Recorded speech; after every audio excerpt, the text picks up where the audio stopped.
Hello po mga manoy, mga manay. Ako po si Dante Maravillas. So dito naman po tayo sa ating podcast Life with Dante M. Kasi may magandang balita po ako sa inyo para sa mga fans ni Miss Nora Honor at saka ni Pilita Corrales. Yung dalawang showbiz icon kasi mga kababayan, ang ating superstar na si Nora Honor at saka yung tinaguriang Asia's Queen of Songs, si Pilita Corrales, binigyan ng honor ng ating Congress. O di ba nakakatuwa mga kababayan para sa mga fans ni Nora Honor sa ni Pilita Corrales? Yan po. House cites legacies of late showbiz icons Nora Honor, Pilita Corrales. They were honored one last time by the House of Representatives via two separate resolutions. Di ba, mga kababayan, nakaka-proud at nakakatuwa para sa ating mga tagahanga nitong mga icons ng ating Philippine showbiz. At siyempre ako personally, kasi niyakap ako ni superstar Nora Honor nang pumunta siya dito. Noong 2016 yata yon, nangampan niya si superstar Nora Honor para sa party list group na Ako Bicol. Siyempre, Bicolano. Proud siya mga kababayan na endorse ang isang partido mula dito sa aming lugar mismo. Sabi dito sa balita mga kababayan, adopted by the House Plenary during the resumption of sessions last week following a 4-month recess where House Resolution numbers 2288 and 2289. We honor the memory of Miss Nora Honor and Miss Pilita Corrales not only for their brilliance on stage and screen but for the inspiration they gave generations of Filipinos to dream bigger and reach higher. Sabi po ni House Speaker Martin Romualdez, principal author mismo ng Both Measures. So tama ito mga kababayan na ginawa ng ating Kongreso ni Speaker Martin Romualdez. Binibigyan ng due honor itong mga icons natin sa movie industry kasi nagbigay sila ng inspirasyon sa atin. Lalo na si Miss Nora Honor, nagaling sa mahirap na pamilya, nagtitinda lang ng tubig noon mga kababayan at naging superstar dahil sa kanyang napakagaling na pag-arte at nagsimula sa kanyang pag-awit mga kababayan. Ganon din si Pilita Corrales na binansagang Queen, Asia's Queen of Songs. So according to the speaker, the two late showbiz legends left an indelible mark on Philippine arts, culture, and national identity. The House Resolution number 2288, the House paid tribute to Honor, who passed away last April 16 at the age of 71. Honor rose from humble beginnings in Iriga City, Camarines Sur, to become one of the most acclaimed figures in Philippine entertainment. Imagine mga kababayan, si Nora Honor, galing sa pagtitinda ng tubig, naging multi-millionaire po at napakamatulungin. Yan mismo yung kwento ng mismong mga kaibigan niya, mga kababayan. At yung pagtulong ni Miss Nora Honor, hindi niya pinangangalandakan kanino man. Kasi po si Miss Nora Honor, naranasan niya yung hirap sa buhay. Kaya naintindihan niya yung mga ordinaryong Pilipino.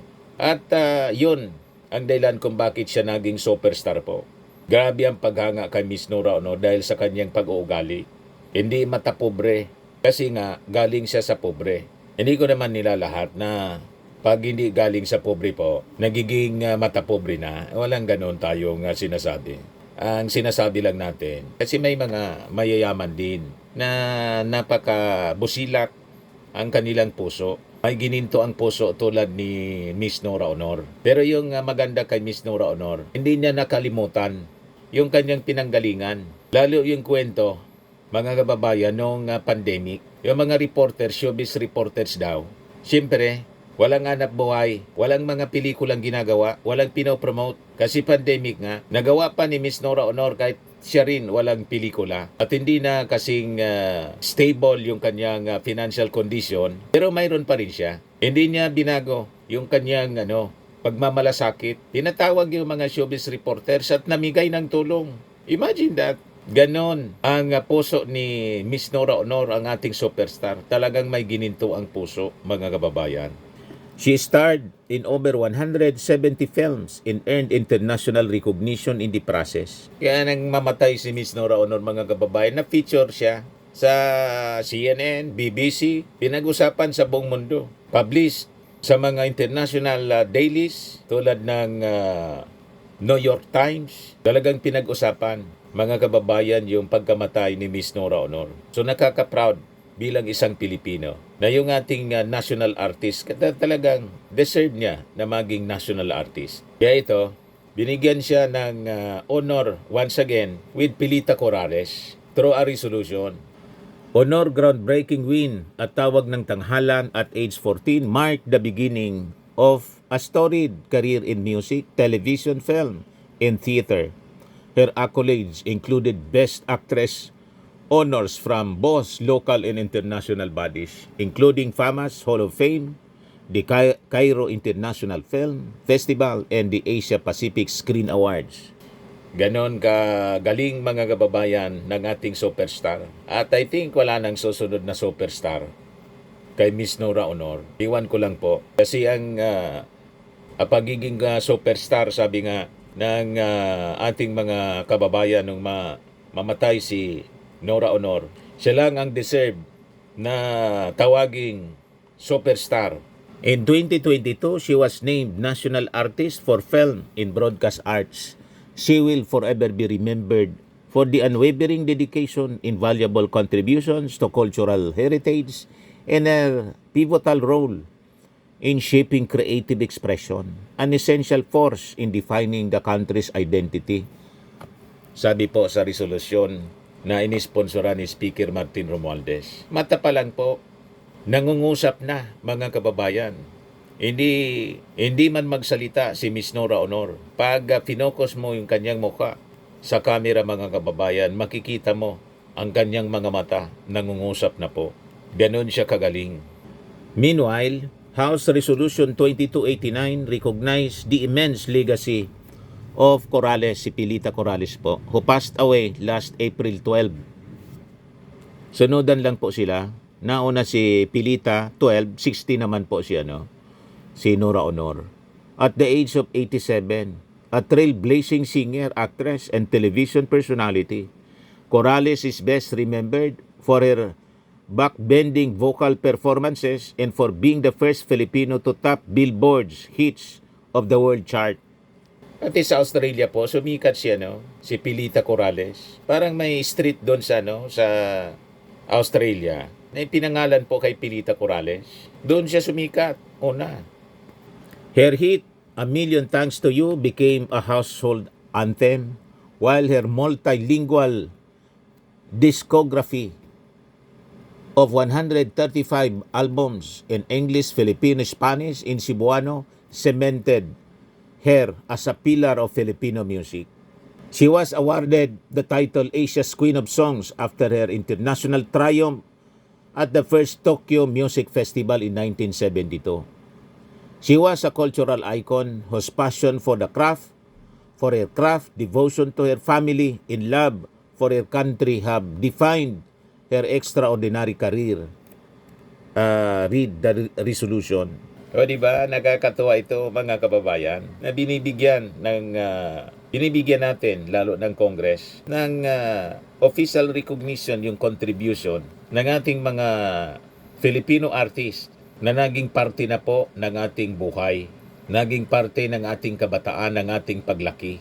Hanggang sa ngayon, mga kababayan, hindi makakalimutan ng ating mga mamamayang Filipino, lalo na pag narinig nila ang musika nitong dalawang showbiz icon, Miss Nora Honor and Pilita Corrales. So yung kopya ng resolusyon ipapadala po sa respective families ni Honor and Corrales. Aside from Speaker Martin Romualdez, the two resolutions were penned by Senior Deputy Speaker Pampanga Representative Aurelio Dong Gonzales Jr., Deputy Speaker Quezon 2nd District Representative David Suarez, House Majority Leader Zamboanga City 2nd Representative Manuel Jose Manix Dalipe, House Minority Leader, 4-Piece Party List Representative Marcelino Libanan, Senior Deputy Majority Leader Ilocos Norte, 1st District Representative Sandro Marcos,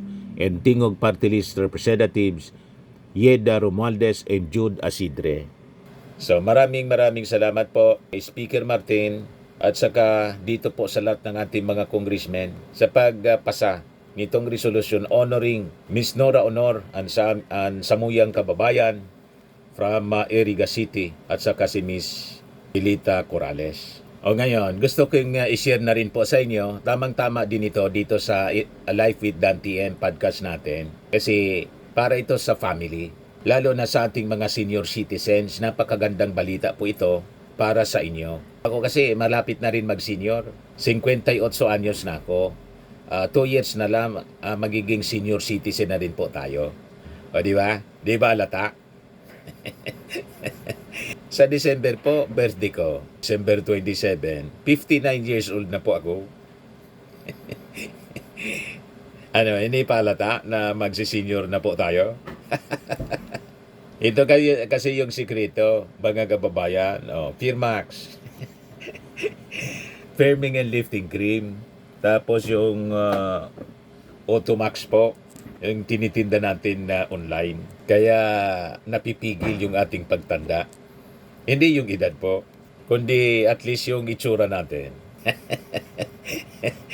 Pag nakikita ko ng mga katrabaho ko sa yung mga mas bata pa sa akin sa edad po, mga reporters ko dito sa Albay, sa mainstream media, na nasa shock sila. Bakit daw hindi ako tumatanda? Sila matanda na. Bata pa sa edad, pero matanda na yung itsura. Ano ba? Yan ang sikreto. Dapat lagi lang masaya, mga kababayan. At iyon, Firmax. O ngayon, i-share ko ito sa inyong balita, mga kababayan. Napakaganda na balita para sa ating mga seniors. 20% discount ng seniors sa kuryente. Tubig, aprobado na ng Kamara. So laking tulong ito sa ating mga seniors. Itinaguyod ng panukalang batas na House Bill 11,400 o ang Act Expanding the Coverage of the Privileges and Benefits Given to Senior Citizens. Ang 20% discount para sa mga senior citizens. Dahil dito tataas hanggang 15% ang discount sa kuryente at tubig para sa mga senior citizens. Basta hindi ito lalampas sa 200 pesos kilowatt hours at 50 cubic meters ang paggamit kada buwan at nakapangalan sa kanila ang billing statements. Ito yung napakagandang legislation bilang pagtanaw natin ng utang loob sa ating mga senior citizens sa kanilang serbisyo para sa nation building po. Yan ang rason kung bakit kailangan pagpahalaga natin yung ating mga lolo't lola. Di ba? Hindi lang sa pagpalaki sa atin nila, kundi naging parte sila ng workforce, be it sa pribado at saka sa gobyerno. Di ba? So sabi dito sa balita, kasama rin sa kabuuang 20% senior discount ang pagbili ng gamot, vitamins, food supplement, professional health services, pati na rin ang transport network services, toll fees sa expressways at skyways, at ang golf at country club services, online man o sa mga third-party platforms. Para po, ma-enjoy naman po nila ang buhay. Di ba? Sa kanilang pagtanda at saka yung mga pensyon nila, mga kababayan, ay magamit nila para ma-enjoy nila ang buhay. Hindi maubos sa mga bayarin tulad ng kuryente at tubig. May discount sila. 20% discount, mga kababayan, base dito sa bill na inapprove po ng Congress on third and final reading.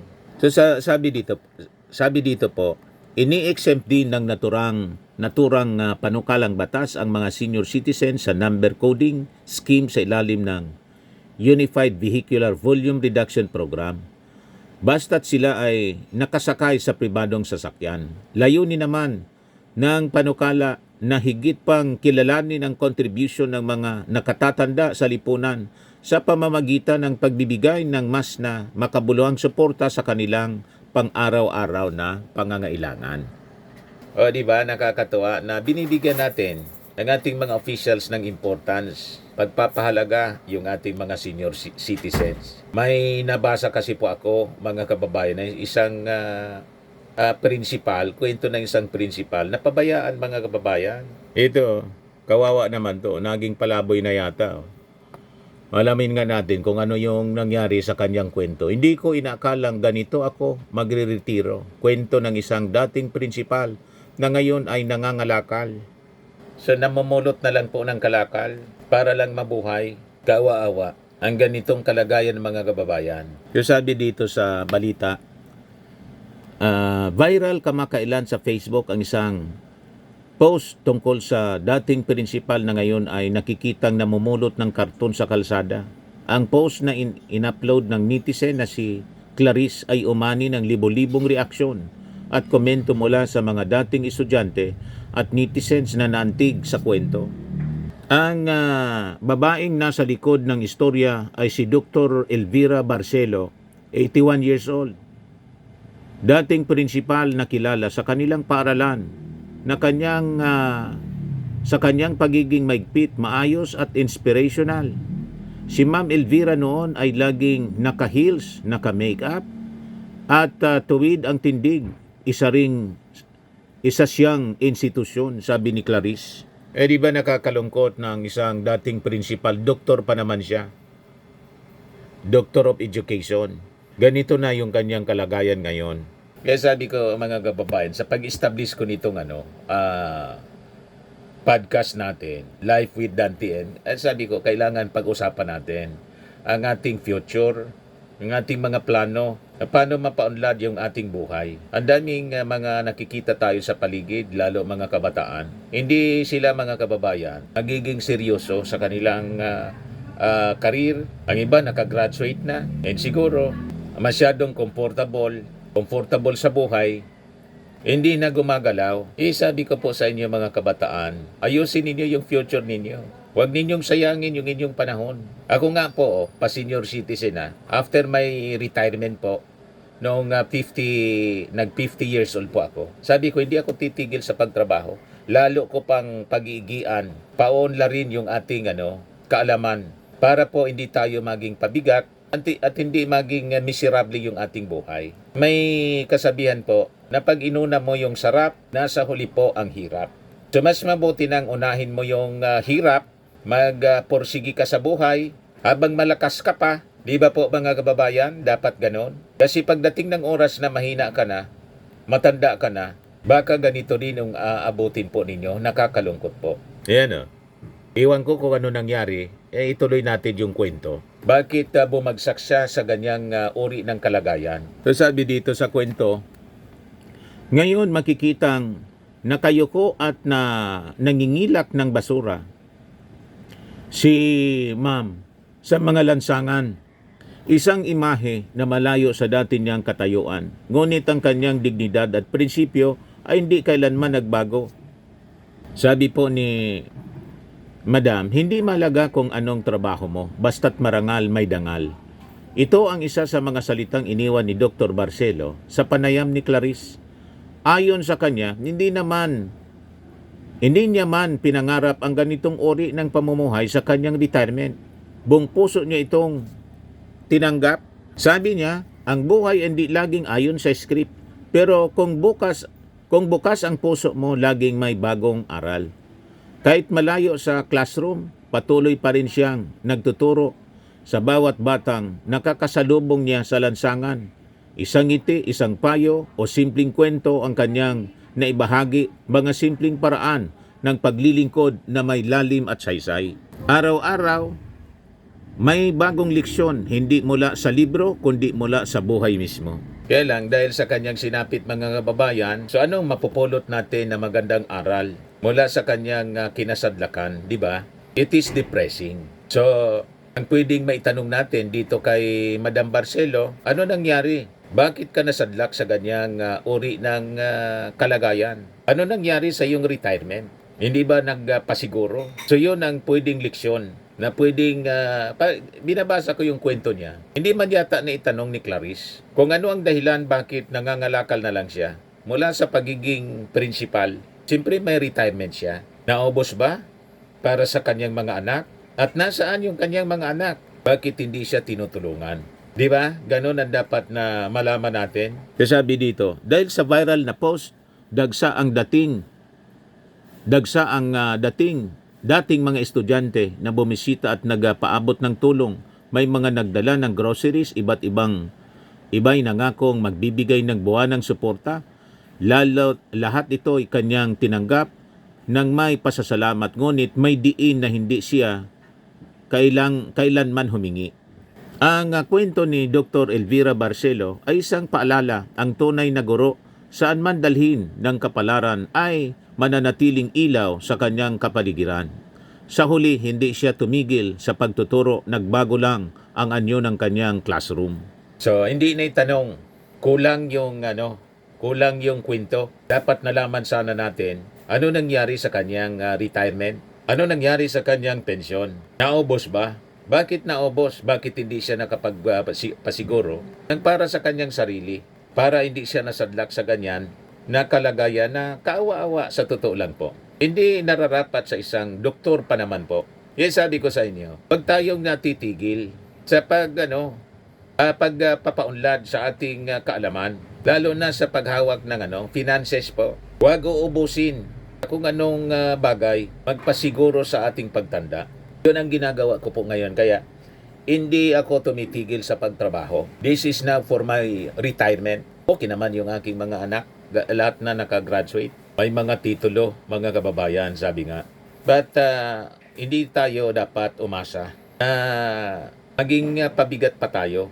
Kasi siyempre, darating yung araw, magkakaroon sila ng sari-sarili nilang pamilya. So, importante na may pasiguro tayo para sa ating pagtanda. Yan ang gusto kong i-emphasize po dito sa ating podcast. Life with Dan TM.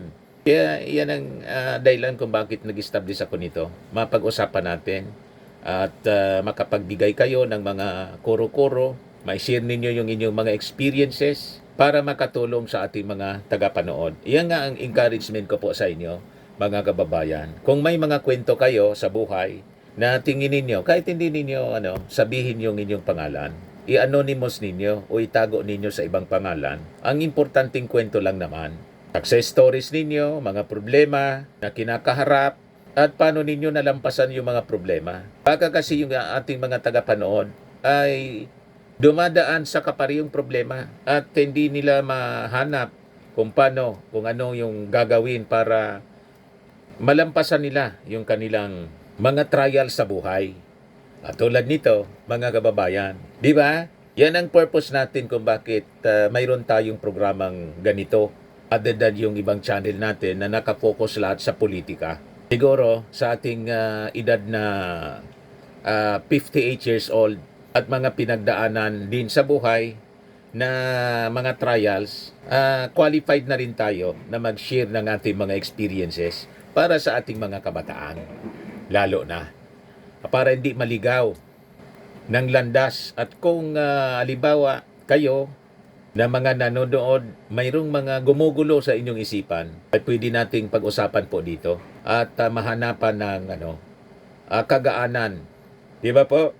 Ito yung mga reactions ng mga tao, mga netizens sa naging kwento ni Madam Dr. Barcelo.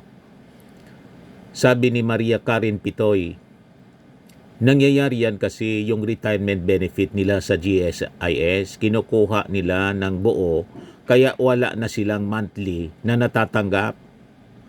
Dapat kasi monthly yung pinili nila na plan para may matanggap na buwan-buwan. May co-teachers ang mother ko na dating mga professors na sobra ang hirap sa life ngayon kasi kinuha ng buo ang pensyon at ginasta lahat. Walang natira. Kaya wala nang pang-sustain sa buhay nila araw-araw. Malamang mga kababayan, may kilala din akong teacher, nag-loan.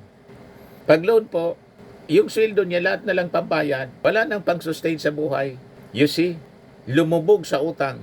Yung nilon po sana kakapitalin sa negosyo. Hindi man po nangyari, naubos. Hindi naka-establish ng business kasi naubos ng ano. Kaya kailangan yung before kang papasok sa ganyan, importante na dumaan ka, magsailalim ka sa seminar. Tama, nag-loan ka, paano mo gagamitin yung loan mo? 'Di ba? Anong investment yung papasokin mo? Dapat may mindset ka ng isang negosyante. Pag hindi mo na-acquire ang mindset ng isang negosyante, malamang sa malamang, mauubos yung inutang mo. Mababaon ka sa utang. And later on, lifetime mo siyang babayaran, pati yung pension. May kakilala din po ako, dating nasa gobyerno, telecommunication company owned by the government. Sabihin ko na sa inyo, RCPI, kilala ko siya. Mayaman siya dati sa standard ng mga empleyado. Mayaman kasi may kutsi. Di ba gano'n ang standard ng mga empleyado? Pag may kutsi, mayaman na. Malaki yung bahay. Yun. Mataas yung katungkulan po. Nagnegosyo after retirement po. Hindi man niya alam yung pinasok na negosyo. Nabangkra po. Naubos yung pera. Milyon yung kanyang kinobrang retirement. Naubos. Nakita ko, naglalakad na lang po. At ang itsura po, parang ito na si Ma'am Barcelo, na isang doktor, principal. Ganon ang kalagayan na kanyang sinapit. Tawa nga ako. Yon mga kababayan ang dapat paghandaan natin, lalo na tayong mga nag-retire na sa trabaho. Ako nag-retire na sa trabaho, medyo bata pa, 50 years old. Kaya sabi ko nga po, yung after my retirement, sinumpa ko sa buhay ko. Sabi ko, ang mga natitira pa sa aking lakas, lahat ito ipofocus ko para paunlarin ang aming buhay. Salamat sa ating Panginoon. Medyo ayos na din. At ang ating mga ginagawa ngayon, pagtinda-tinda nito, para na sa ating retirement. Di ba? Huwag kayong titigil sa pagtrabaho. May mga kilala po ako mga kababayan, nag-edad 50, 55, ayaw na pong gumalaw. So bumilis yung kanilang yung pagtanda nila bumilis. You see, yung mga ganyang experiences, kwento, importante pong ma-share natin para hindi masadlak sa problema. Exchange of ideas, napaka-importante yon mga kababayan. Sabi ni Lady Corpus, in my speculation, she chose to get her lump sum.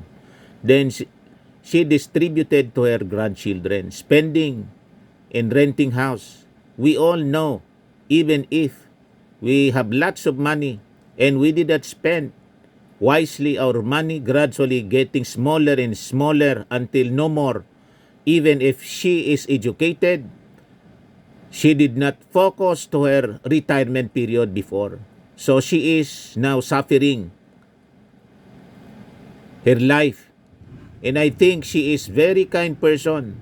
There's a saying, too much kindness can ruin your life someday. And I believe she's getting blessings from him. Yan nga po. Baka naubos, mga kababayan, sa mga anak niya, wala nang naiwan para sa kanya. At paggastos sa mga apo, hindi man sa totoo lang po. Ang mga anak, pag may pamilya na rin sila, most of the time, wala nang panahon sa magulang. Yun ang nakakalungkot. Kaya kami, hindi namin yun ginagawa, mga kababayan, kasi as a Christian, may honor thy father and thy mother.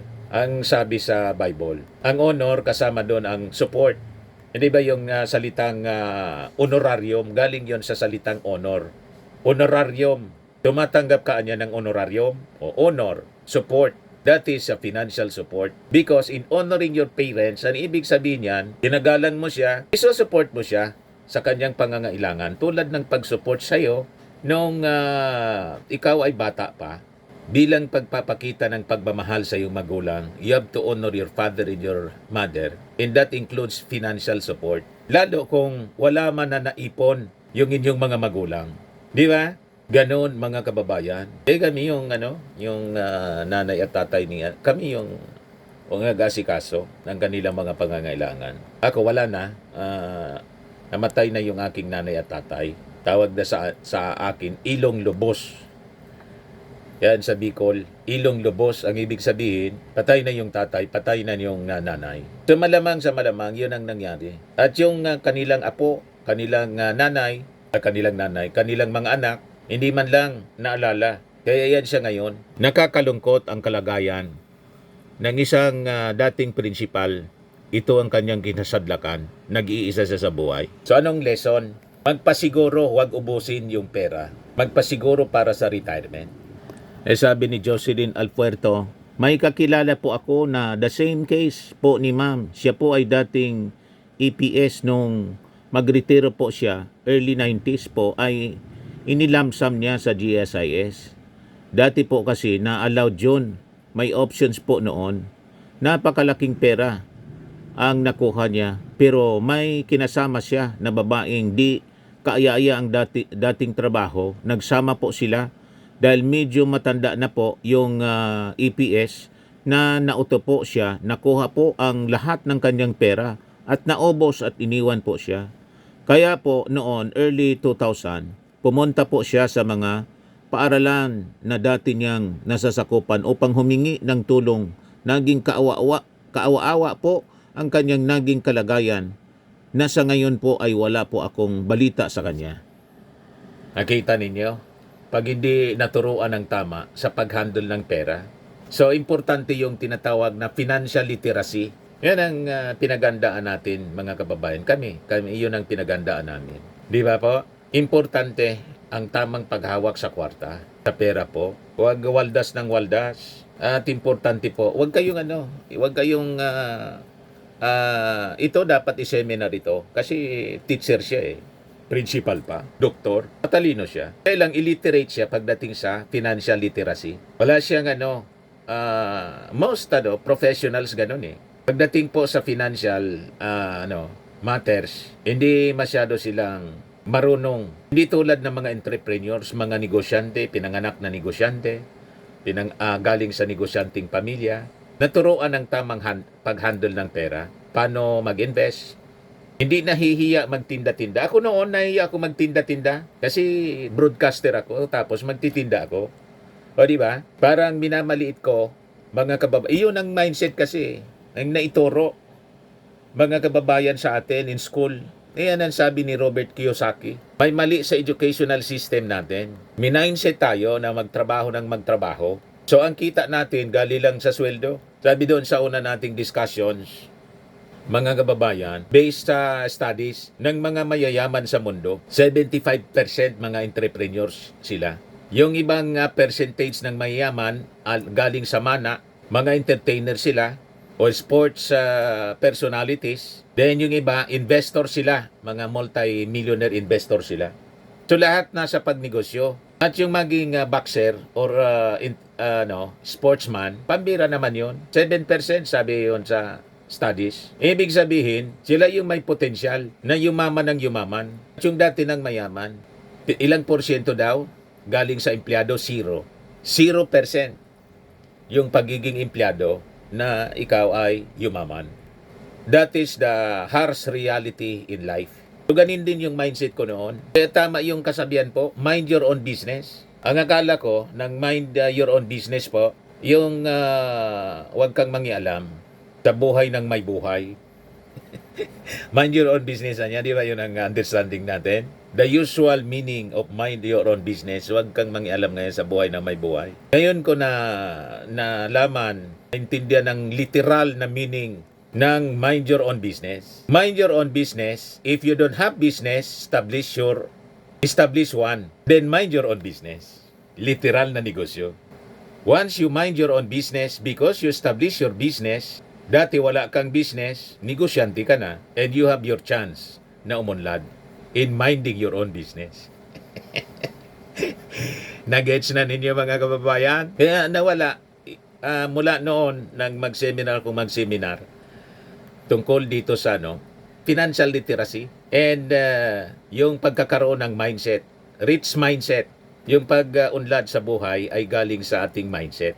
Kung ikaw ay mayroon kang mindset ng isang mayaman, you have to acquire that mindset. yayaman ka, unlad ka. Pag wala ka, hindi mo na-acquire yung mindset ng mayaman, mahirap ka.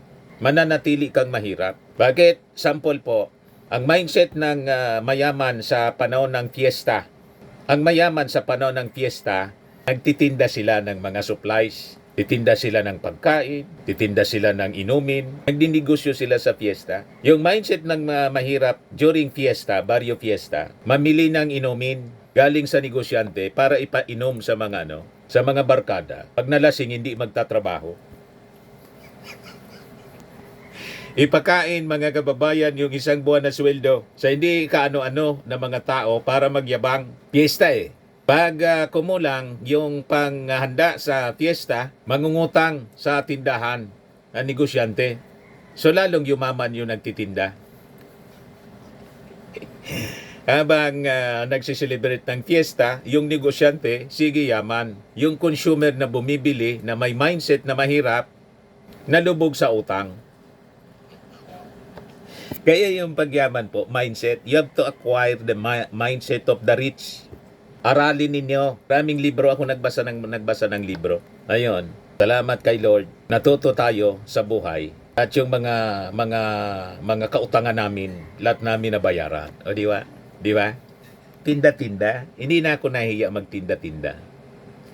Kaya yung mga bashers ko po, iniinsulto ako, magtinda-tinda daw. Nagtitinda-tinda lang ako na, anong pakinin nyo? Importante, hindi ako nangingi sa inyo. At hindi tayo naghihirap. Di ba? Tumalo yung blessing. Yun ang gusto kong i-share sa inyo. Hindi sa magyabang, kundi ma-inspire kayo, mabago din. Kasi galing tayo sa ganyang uri ng pamumuhay. Sabi nga, rat race. Laging naghahanap ng kwarta. Dapat matutunan ninyo na yung kwarta yung dumarating. Hindi yung naghahanap ka ng kwarta. Yung kwarta po, sigil din ang takbo. Mabilis ang takbo ng kwarta. Pag hinahanap mo, nagtatago din. Kailangan ma-discover ninyo na yung kwarta, siya yung lumalapit. Tulad ng mga may-ari ng mall. Tingnan niyo yung mga may-ari ng mall. Dumadaloy lang yung kwarta. Bakit? Yan sa SM po. Pagdating ng katapusan ng buwan, sisweldo, di ba, yung mga empleyado? Sa pribado, sa gobyerno, sisweldo. Magdi-discount sale na. Kung hindi, midnight sale. Hanggang alas 12. Bukas yung mall para mag-shopping kayo. O boss, yung sweldo. Hinigop ng SM. Mindset ng empleyado, pagtanggap ng sweldo, mamili, lalo pag may bonus na, pag December. Ayun. Naalala ko yung election po. Punong-puno yung mall. During the election, after siyempre, boto. Pag boto, diretso sa mall. Bukas yung mall. Ang daming tao po. Yung pera na binibili ng kung ano-ano, mga appliances, mga damit, may mga stapler. Yung galing sa mga politiko, hinigop ng mall.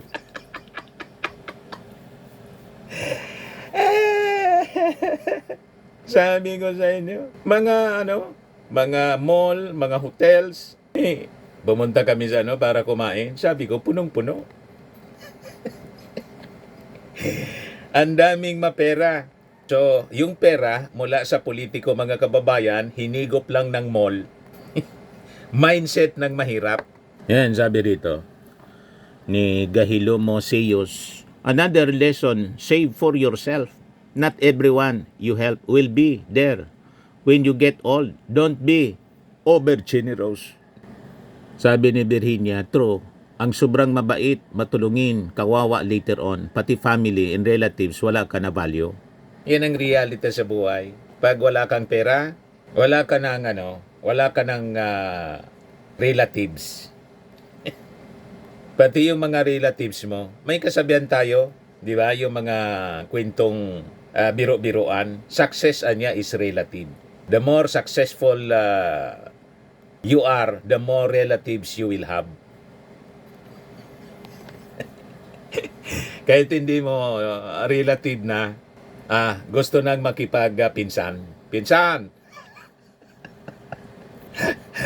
Di ba? Kakilala ka na. Naging pinsan ka na. Pero nung mahirap ka, hindi ka pa successful sa buhay, wala kang pera, walang makakakilala sa'yo. Ayaw nila ma-associate sa buhay nila at makilalang kaparyente ka. Wala kang kwarta eh. Pero pag magkwarta ka, maraming nakikipagparyente. Yan na niya, kung ano niya yan. First cousin ko yan, or second cousin ko yan. Ganon ang buhay, mga kababayan. Sabi dito, parang case ni Nora Honor sa pagiging generous niya, nagsuffer ang future niya. Sabi ni Gahilimo Siyos, yes, definitely, dapat pagandaan ang lahat. Kasi hindi pwede, wala kang natitira para sa pangangailangan mo. Sabi ni Eden, you're right. Kaya ako kahit single parent, sinisikap ko maghulog ng pension plan. Mahirap umasa kahit sa sarili mong mga anak. Correct. Sabi ni Will Katbagan, may kilala din kaming ganyan. Isang teacher din. Kinuha niyang lamsam ang kanyang retirement dahil sinusuportahan niya ang pag-aaral ng kanyang apo yata o pamangkin. Kaya naubos agad. In the end, she end up collecting ayuda for peace. Kaya paalala sa mga nagtatrabaho, mag-ipon ka rin para sa inyong pagre-retire at huwag lubusang ibigay lahat ang retirement mo. It's good to help, pero isipin mo rin ang iyong kinabukasan, yung sarili. Sabi ni Noemi, I think I read her story on another post. She did not get married. Her siblings already died with no spouses as well. Then a bad investment na bodol scam her, leaving her with nothing. This is just like the story of another principal who also went viral. She ended up as a janitress in the same school she used to serve. Her son was the one who squandered her retirement benefits lump sum. With this drug addiction, I think it would be more beneficial if GSIS will remove the lump sum option of retirement benefits, instead a half and half release. 50% upon retirement for the retiree for a startup venture or whatever. In the other 50%, minimal value of a monthly pension the retiree will receive until she expires. That way, retirees will continue to be protected. So yun ang mga pwedeng policy changes na dapat gawin para hindi po kawawa. Yung iba kasi mapilit eh. Gustong ubusin, naubos talaga. Butit kung nalagay mga kababayan sa tama yung kanyang retirement, nag-invest ka. Kung wala kang skills ng isang negosyante, paano na? Kaya nga, importante, habang malakas ka pa, ngayon pa lang, matuto na tayo na magbinta-binta. Online po, ako nagbinta-binta online. Kasi yung nagsimula ako noon, empleyado pa ako sa mainstream media, sa radyo. Nagsimula akong magtinda-tinda. Ano-anong negosyo pinasok ko? 7 uri ng negosyo po ang pinasok namin. Lahat bankrupt. Kasi nga, hindi man ako galing sa negosyanteng pamilya. Mula ako sa isang farmer. Magsasaka yung aking tatay. Nanay ko housewife. Walang background, mga kababayan. Then ako nag-empleyo. So gusto kong magnegosyo para ma-augment yung aking kita. Kasi palaki yung aking mga anak. Hindi man ako marunong. Bankrupt. Buti na lang hindi ako tumigil. So importante for you to succeed, yung mga failures mo sa buhay, dapat learnings mo yon. Huwag kang susuko. And finally, medyo tumama. Ito na, titinda-tinda tayo. O di ba? Tumama yung produkto na ating tinitinda at nagawa natin na makapag-invest sa kung ano-ano pa. O di ba? Sold? O kung hindi pa po mga kababayan kayo nakapag-subscribe dito sa ating bagong podcast, Life with Dan TM. Click subscribe na po. At paki-share naman po ninyo sa inyong mga kaibigan, kakilala yung ating podcast para makapagbigay tayo ng mga bagong idea at mga experiences na pwedeng matutunan natin, mapulutan natin ng aral. Okay po? Inspirasyon. Lalo na sa ating mga kabataan at mga senior citizens. Huwag titigil po sa paghanap ng opportunity. Huwag susuko sa buhay. Okay po? At ingatan natin yung pensyon, retirement. Kung malakas pa po kayo, huwag sasayangin yung oras. Patuloy na magbanat ng buto. Patuloy tayong kumayod para hindi magiging pabigat tayo sa ating pamilya. At huwag masyadong yung over generosity. Magtabi para sa sarili. Okay pa? Learn the mindset of the rich. Remember, mga kababayan, you become what you believe. Bye-bye po.